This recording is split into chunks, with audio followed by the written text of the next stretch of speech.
This is All India Radio. Yuvavani.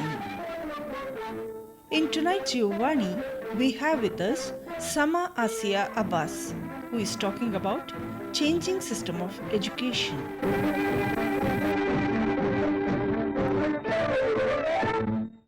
Good evening to everyone that has tuned in. I am Samah Assia Abbas and I am currently pursuing my BA at St. Joseph's University. I am also a public speaking instructor and I design curriculums too. Hence, the issue that I will be addressing today will be the changing education system. As and when you become 3 years old, you are suddenly taken into an institution and you are put into a classroom. And that kind of becomes the norm for the next few years of your life until you finish schooling. It becomes a very repetitive, mundane routine where you're mugging up for exams from textbooks and it's such a monotonous life that you lead. However, this conventional form of education seems to be changing with the emergence of NEP. But how much change will be required to address the needs of an entire generation? Because concepts of unconventional classroom experiences have existed since time immemorial. Even when a classroom can exist in its structure, the experience could be done outdoors because it is the choice and the responsibility of a teacher or an educator to make learning an experience rather than something that they loathe. Hence, when COVID hit, everything changed for students. Everything changed to create a classroom experience because it was confined into the four walls of a room within a Google or a Zoom meet. So we could visibly see 3-year-olds or 4-year-olds in front of a laptop trying to ask their parents how to mute or unmute because this concept never existed before. Hence, what could be done to help these kids who have lost the ability to understand social skills because of the fact that a quarantine had confined their education? Social skills that were lost could be in understanding things such as comprehension, interpretation, or even articulation for that matter. So comprehension happens when you particularly understand the subject and you are aware of your surrounding. Interpretation happens when you understand what someone has told you, and articulation happens when you are trying to frame it into a sentence or possibly tell someone what you have understood. Now, when you have lost the ability to comprehend something and to even articulate it, how do you think a child is going to have the prerequisites to study any other subject, let alone English or even to equip another language? How can we expect a child to possibly learn math or science? And let's now take a moment to address kids that have special needs or kids with ADHD.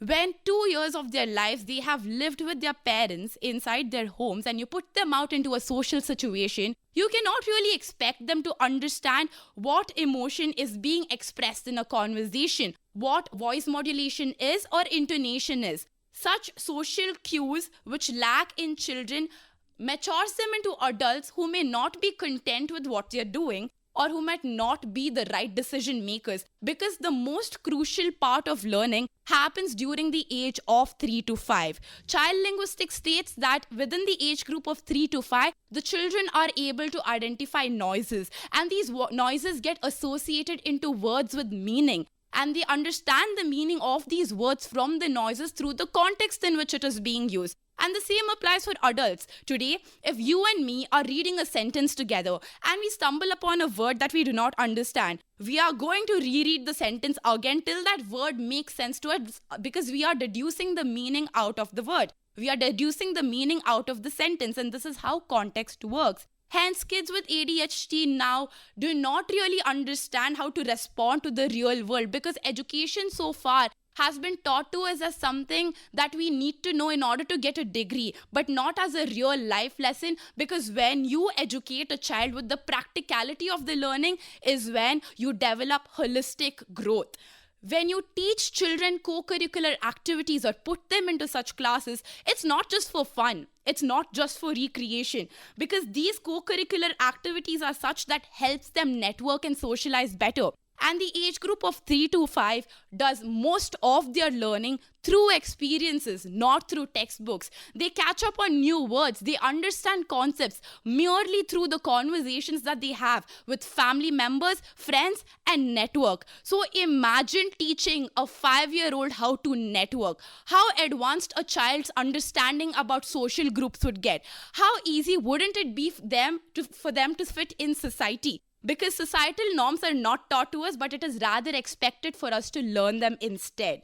Hence, when I teach something like entrepreneurship to an 11-year-old, I'm not only able to tell them what the stock market is or how the economy is functioning, but I'm able to tell them that, hey, if you're going to be an entrepreneur, there are certain skill sets that you should equip, such as some interpersonal communication skills, how to network, how to understand a social situation. And if you give them the skill as a child, they can equip it throughout their life. Moving on to how there are certain spheres of education that we don't touch upon while making a curriculum, it is important to understand that if you're learning science, you don't just have to learn science. Giving you an example of what vocal exercises are. Vocal exercises are some warm-up training done by people who pursue music or singing for that matter, and it helps them become more versatile and they can sing better with these vocal exercises. But these vocal exercises I have been personally using in my theater and public speaking curriculum at the moment because of the fact that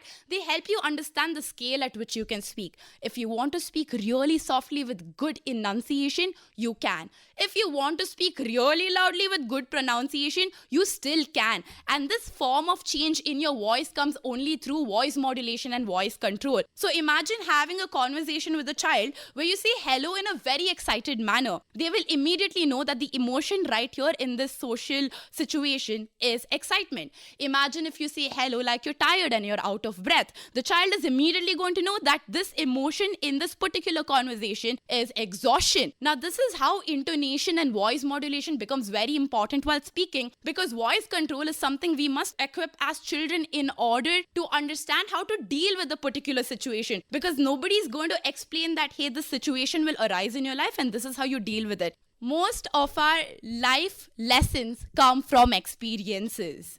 Hence, tongue twisters are another such concept which seem to be like fun and games, and seem to be like icebreakers that we do in class in order to engage the students more. But the trick behind tongue twisters is the fact that they can help you enunciate and pronounce better. They make your speech clarity more clearer. They give you a speed in your speech. And these are minute skill acquisitions that we do as children through different other experience, which all adds up to our growth. Leading me back to the same point that I began with, that learning has to be holistic development rather than the fact that we choose our passion for a degree.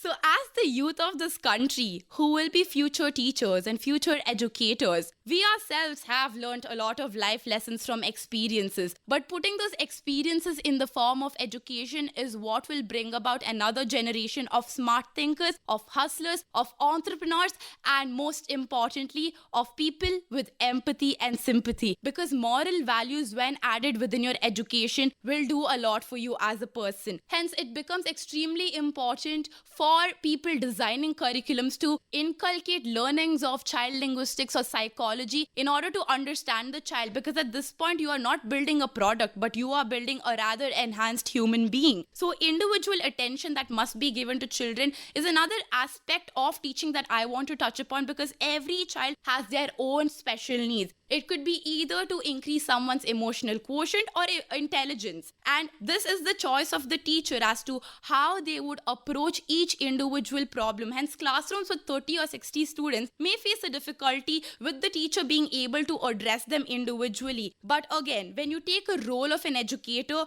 you are taking the role of shaping the entire generation. So I would like to reiterate on the fact that as the youth of this country, we have immense power to educate each other. Not just in terms of academics, but as to how we could shape our society as a whole. Hence, a changing education system must cater to the needs of an entire generation, because while we sit back and notice the flaws that exist within our systems, there is an entire section of the population that does not even have the privilege to access this form of education. And that is where the irony lies. Hence, when you probably reach middle school or high school and you're at a time where you want to decide upon what your career is, it is usually noticed that children do not know whether they should take up their passion or whether they should take up their career, whether one should become an engineer or just pick up a guitar and become a musician.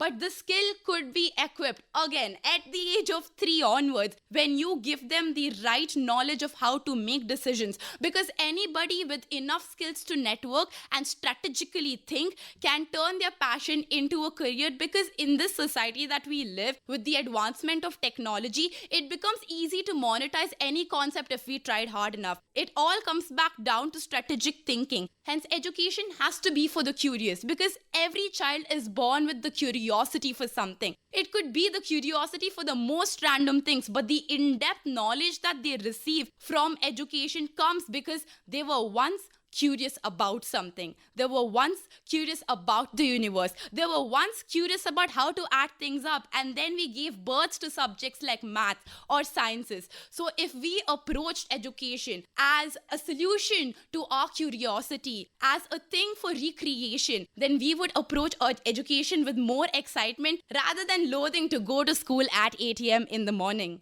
Regardless of what we study in school and where we reach in college, there is always time to pursue what you've wanted to pursue. There is always time to learn new things, regardless of your age, because learning comes from experiences, and you should put yourself in social situations that are out of your comfort zone. Personally, as an instructor, I have seen multiple children shy away from talking to their peers, from talking to their teachers, let alone be their peers.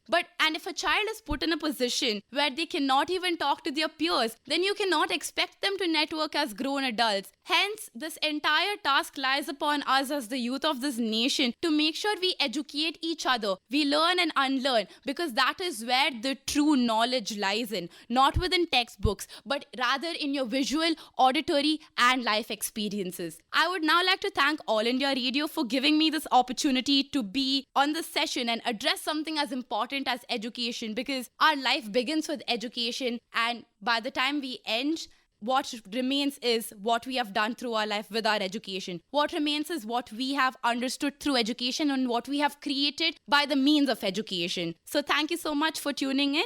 Good night.